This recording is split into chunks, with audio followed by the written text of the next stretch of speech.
যদি যোগ্য মানুষকে বরণ না করতে পারেন, যদি তাকে আক্রমণ করেন। তো আমাকে অনেকে আটকাবার চেষ্টা করেছে, লাভ হয়নি, আমি জবাব দিয়েছি।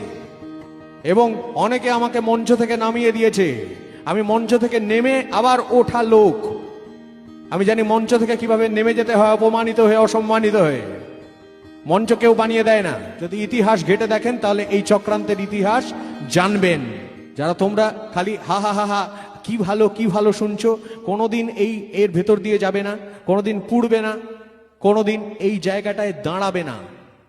যদি বড় হতে চাও তাহলে রিজেক্টেড হতে শেখো। রিজেকশনই একজন মানুষকে কঠিন করে, দৃঢ় করে।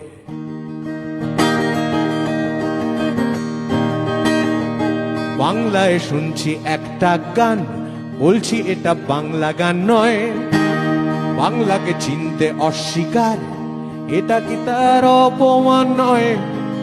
আমি নিজে পাল্টে যাচ্ছি রোজ, পৃথিবীটাও থেমে নেই।